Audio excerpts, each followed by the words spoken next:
Assalamualaikum warahmatullahi wabarakatuh. Selamat pagi, salam sejahtera untuk kita semua. Perkenalkan, saya nama Wagiman. Sehari-hari bekerja di Fakultas Hukum Universitas 17 Agustus 1945 Jakarta sebagai dosen tetap, dan saat ini mengampu mata kuliah, salah satunya adalah alternatif penyelesaian sengketa atau lebih dikenal dengan APS. Mata kuliah alternatif penyelesaian sengketa yang di beberapa perguruan tinggi hukum di ASEAN itu disebut dengan mata kuliah Alternative Dispute Resolution atau ADR, merupakan mata kuliah wajib fakultas dan prasyarat yang harus dipenuhi sebelum mata kuliah ini diambil atau dimasukkan di dalam KRS oleh mahasiswa. Mahasiswa wajib telah lulus mata kuliah hukum pidana, dia juga telah lulus mata kuliah hukum perdata, dan khusus di Fakultas Hukum itu terutama di Universitas 17 Agustus 1945 mahasiswa juga harus lulus hukum internasional karena akan membicarakan bagaimana best practice penerapan alternative dispute resolution di beberapa negara ASEAN. Adapun CPL yang menjadi atau capaian pembelajaran terkait dengan mata kuliah APS secara makro, yang pertama khususnya CPL sikap, tentunya mahasiswa harus memiliki integritas dan etika profesi. Yang kedua, terkait dengan capaian pembelajaran mengenai sikap, tentunya mahasiswa juga harus menghargai keilmuan hukum sebagai bagian dari ilmu pengetahuan masyarakat. Yang ketiga, mahasiswa dalam kaitannya dengan sikap dapat mengintegrasikan nilai, norma, dan etika akademik. Dan keempat, tentunya setiap mahasiswa memiliki sikap berperan sebagai warga negara yang bangga dan cinta tanah air. Dan terakhir, memiliki sikap nasionalisme serta rasa tanggung jawab pada negara dan bangsa. Adapun CPL pengetahuan, yang pertama adalah mahasiswa diharapkan mampu menguasai konsep-konsep teoritis di bidang atau yang ada kaitannya dengan alternatif penyelesaian sengketa sesuai dengan karakteristik keilmuan ilmu hukum sebagai ilmu praktis normologis. CPL pengetahuan yang kedua adalah mahasiswa mampu menerapkan secara praktis, karena ini merupakan kemahiran hukum juga, guna memecahkan masalah-masalah hukum yang ada di masyarakat secara non-litigasi. Yang ketiga, mahasiswa mampu mengambil keputusan atau decision berdasarkan karakter keilmuan hukum sebagai ilmu praktis normologis dalam konteks penyelesaian masalah hukum.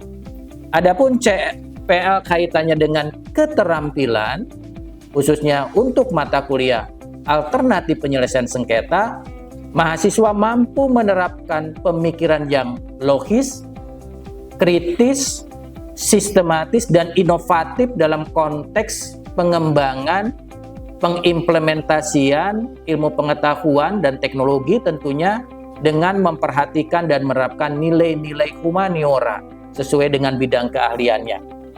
Kedua, mahasiswa memiliki keterampilan untuk mampu menunjukkan kinerja yang mandiri, yang bermutu, dan tentunya terukur. Yang ketiga adalah mahasiswa memiliki keterampilan menguasai konsep teoritik praktik beracara. Kemudian mahasiswa memiliki keterampilan tentang mulai menyusun, menjadi mediator, menjadi konsiliator, menjadi adjudikator, menjadi arbiter.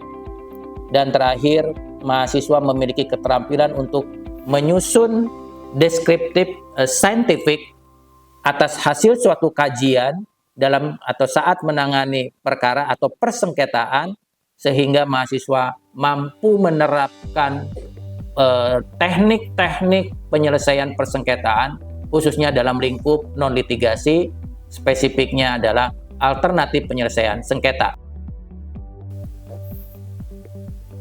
Untuk kemampuan yang diharapkan dari mata kuliah alternatif penyelesaian sengketa atau APS, tentunya di dalam rencana pembelajaran semester atau RPS disebutkan mahasiswa diharapkan mampu menjelaskan pengertian sengketa dan pengelompokan jenis-jenis hierarki sengketa.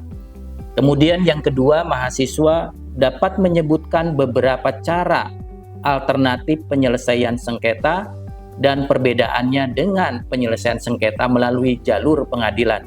Dan yang terakhir, tentunya mahasiswa memiliki kemampuan untuk melakukan mediasi dan negosiasi dengan cara mahasiswa masuk ke laboratorium dan sebagai bentuk lain dari kemahiran hukum dalam hal ber-APS atau bermediasi dan negosiasi. Adapun metode dari pengajaran yang dilakukan untuk mata kuliah ini, kami menggunakan sistem DIA atau Delivery, Interaction, dan Assessment. Nah, di dalam delivery ini tentunya ada dua bagian besar yang dilakukan oleh dosen. Yang pertama adalah saya melakukan penyusunan perencanaan dan pembuatan materi ajar terkait dengan mata kuliah alternatif penyelesaian sengketa. Dan yang kedua, kaitannya dengan delivery adalah menyampaikan materi ini. Adapun dengan perencanaan, kaitannya dengan delivery ini, pertama adalah menjelaskan deskripsi mata kuliah, menyangkut karakteristik dari perkuliahan APS sebagai satu proses penyelesaian secara non-litigasi. Yang kedua, menyusun materi pembelajaran. Yang ketiga, menentukan sistem pembelajaran atau model perkuliahan. Yang ketiga adalah metode pembelajarannya. Kemudian interaksi antara dosen dengan mahasiswa, serta sistem mata kuliah, menyangkut juga sebagaimana tersaji di dalam rencana pembelajaran semester. Adapun detailnya adalah sebagai berikut, bahwa mengenai delivery khususnya di bidang perencanaan dan pembuatan materi ajar, kami menyusun modul, kemudian buku-buku yang selama ini digunakan di dalam sertifikasi terkait dengan keprofesian sebagai mediator, adjudikator, konsiliator maupun arbiter. Kemudian di dalam modul disampaikan mulai dari metode pembelajaran yang dilakukan dalam sistem dia, yaitu metode pembelajaran dilakukan melalui baik luring maupun daring, dengan memastikan adanya aspek konten, yaitu terkait dengan delivery, sehingga dapat diverifikasi penjaminan mutunya. Perencanaan dan pembuatan materi terdiri dari pembelajaran untuk perkuliahan termasuk praktikum, kemudian terkait dengan perancangan pembelajaran, tentunya harus sesuai dengan kurikulum dan dokumen akademik seperti halnya RPS. Kemudian yang berikutnya adalah materi pembelajaran tentunya harus dapat diakses oleh mahasiswa tanpa tentunya terikat oleh ruang dan waktu. Kemudian materi pembelajaran dapat menggunakan objek yang beragam, simulasi, video, telekonferensi, dan sebagainya.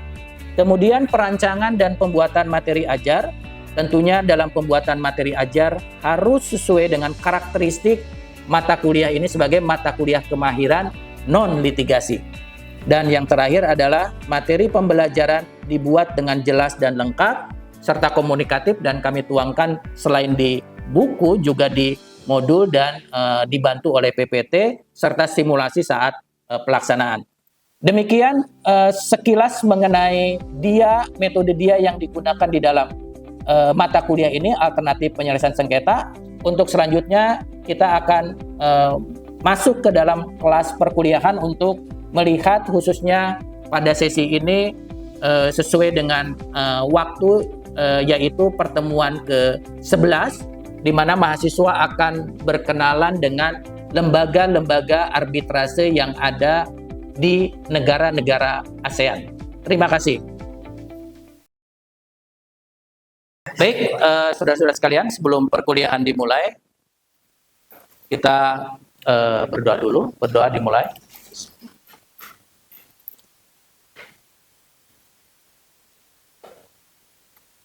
Selesai. Saudara-saudara sekalian, hari ini akan memasuki materi ke-11, yaitu mengenai lembaga-lembaga arbitrase yang ada di negara-negara ASEAN. Sebelum perkuliahan ke-11 ini kita mulai, kita ingin mereview dulu sedikit di pertemuan kuliah ke-10, di mana di perkuliahan ke-10 minggu yang lalu kita sudah membahas mengenai arbitrase online.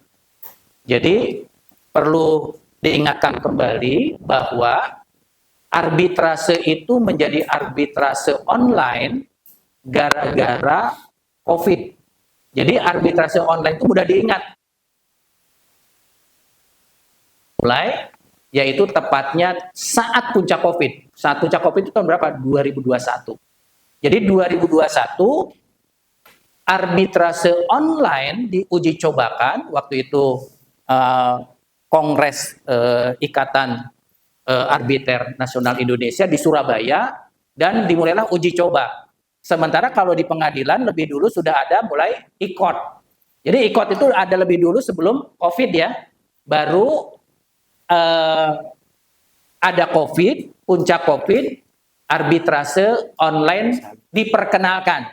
Setelah itu menyusul mediasi online. Sebelum kita mereview dulu sedikit mengenai arbitrase online, adakah di antara saudara yang jeli melihat mata kuliah yang ada di slide ini? Mungkin dari mahasiswa PMN, silakan saudara memperkenalkan diri.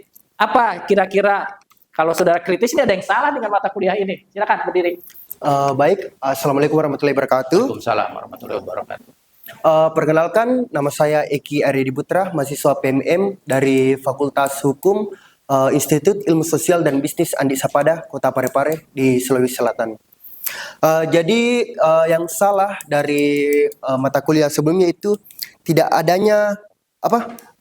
ada arbitrase yang masuk di judul tersebut. Nah, yang masuk adalah arbitrase dan alternatif penyelesaian sengketa. Oke, tepuk tangan ya, bagus ya.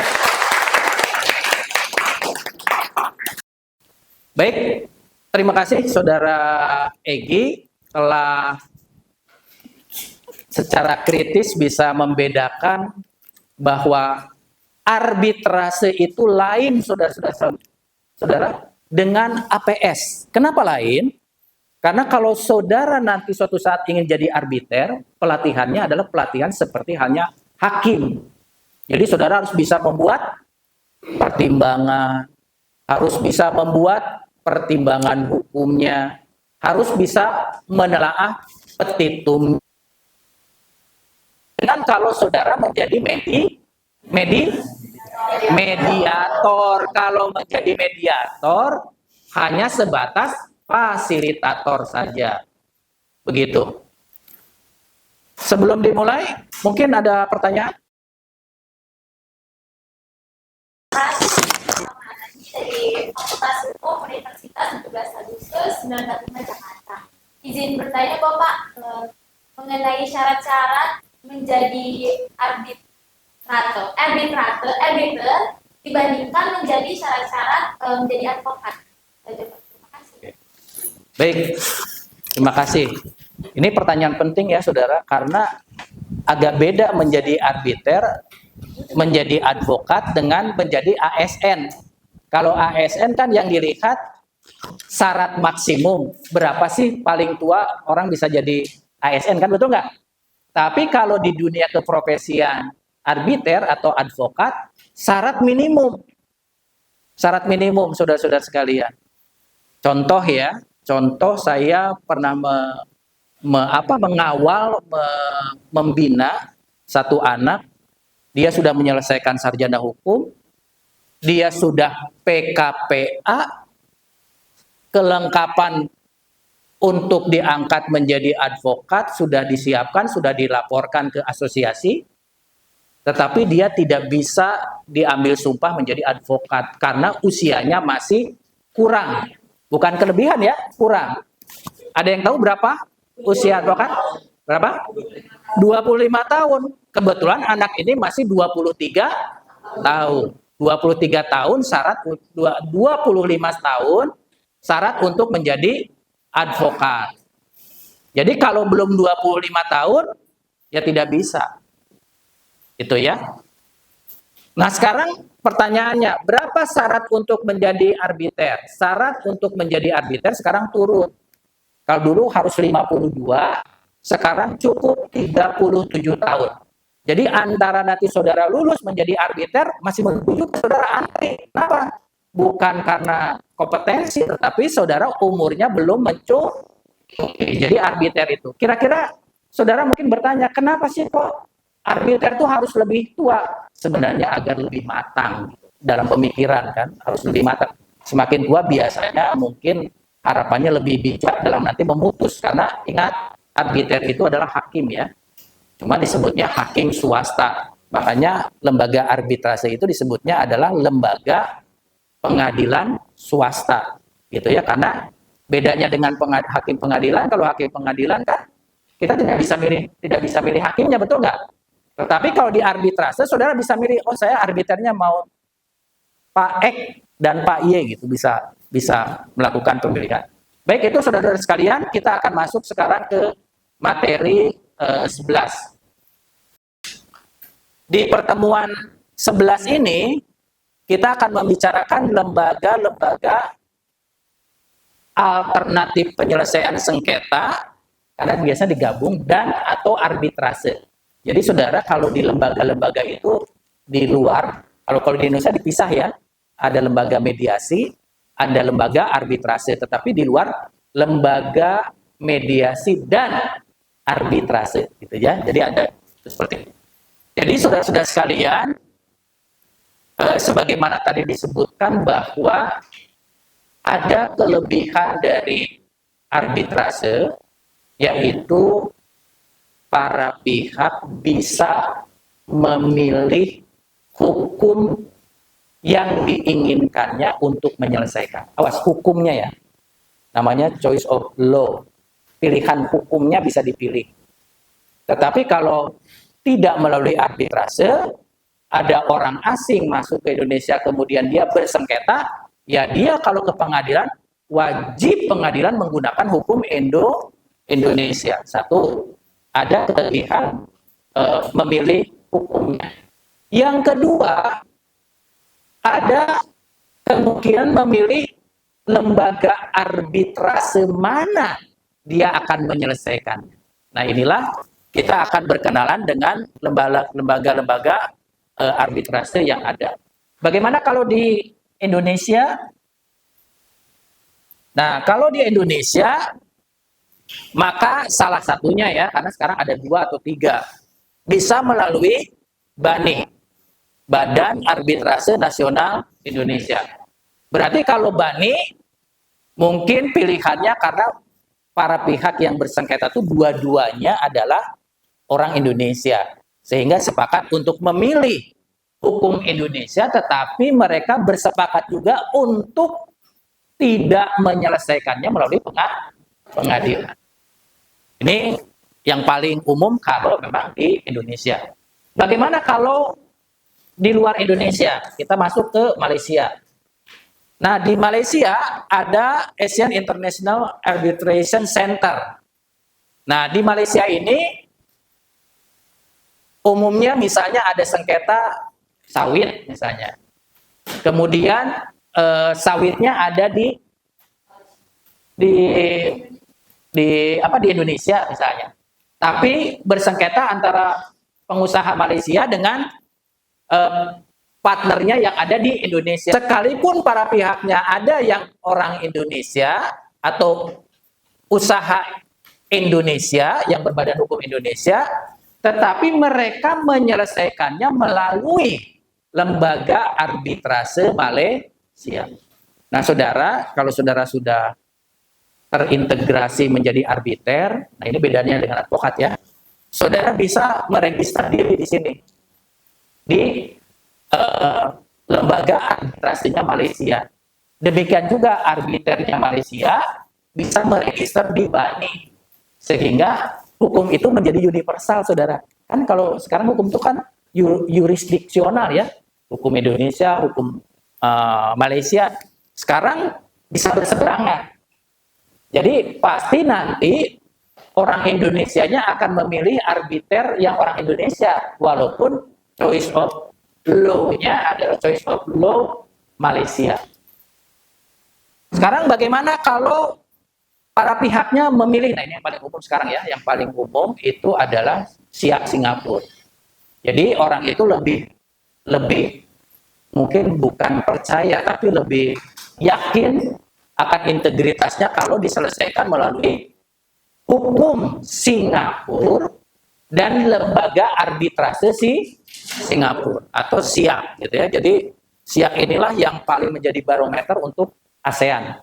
Biasanya barometer itu ASEAN itu adalah di SIAK. Jadi kalau sengketa-sengketanya cukup besar, ingat ini saudara, sengketa-sengketanya besar sekali nilai uangnya, sehingga mereka sangat jauh menyelesaikan dari pengadilan, tetapi menggunakan lembaga arbitrase.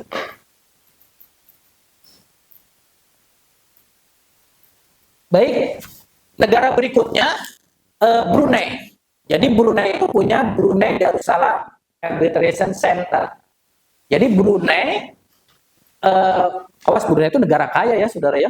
Jadi dia punya lembaga arbitrase yang cukup kuat, dan sengketa-sengketa perbatasan antara Brunei dan Kalimantan, entah itu Pontianak, Sanggau, dan sebagainya, itu bisa diselesaikan melalui Brunei Darussalam Arbitration. Sebelum dilanjutkan, mungkin ada yang ditanyakan? Silakan. Saya Pak. Silakan berdiri. Nama dan dari Fakultas Hukum mana? Perkenalkan, nama saya Yasmi Syaharani, asal fakultas dari Universitas Muhammadiyah Tapanuli Selatan. Saya ingin bertanya Pak, apakah suatu putusan arbitrase itu dapat dibatalkan? Padahal sifat putusan arbitrase tersebut sudah final dan mengikat. Terima kasih Pak. Ini pertanyaan yang bagus. Tepuk tangan. Ya, sifat putusan arbitrase yang final dan mengikat itu dapat dibatalkan? Jawabannya dapat. Dan itu berlaku di seluruh dunia. Karena di dalam New York Convention disebutkan bahwa putusan arbitrase suatu negara pada prinsipnya dapat dibatalkan hanya oleh pengadilan. Kita sudah mengetahui bahwa pada prinsipnya sekalipun putusan arbitrase itu final dan mengikat, tetapi di dalam New York Convention masih dimungkinkan pengadilan negara di mana pemohon berada dapat membatalkan. Tentunya syaratnya tadi sangat ketat. Karena umumnya negara-negara menghormati putusan arbitrase yang sifatnya final dan mengikat. Nah, oleh karena itu saudara-saudara, atas pertanyaan tadi, kalau suatu putusan bisa dibatalkan, maka yang terakhir dipegang adalah putusan pengadilan. Jadi sekalipun si pengusaha Brunei telah memenangkan di negaranya atas objek yang ada di Indonesia, atas dasar pembatalan itu, maka putusan kemenangan di Brunei tidak dapat dieksekusi. Nah, tidak dapat dieksekusi karena kalau mengeksekusi harus keputusan pengadilan kan. Itu yang terjadi di ini. Mari saudara kita lanjutkan yang terakhir. Kita tadi sudah sampai Brunei, kita masuk di Malaysia, ada Kuala Lumpur Tribunal Center for Arbitration. Ada di Kuala Lumpur, kemudian Thailand juga punya ini the Thailand Arbitration Center. Jadi saudara bisa meregister di beberapa itu ya, di beberapa negara. Saudara kalau beda dengan kalau advokat kan bentuknya partner gitu ya. Kalau arbiter saudara meregisterkan dan menyampaikan portofolio saudara di beberapa negara. Ini Thailand, kemudian Kambodia. Jadi kerajaan Kambodia sekarang ini adalah negara yang paling concern dengan mediasi dan arbitrase. Baik, saudara-saudara sekalian, terima kasih. Assalamualaikum warahmatullahi wabarakatuh. Sampai jumpa di pertemuan 12. Terima kasih.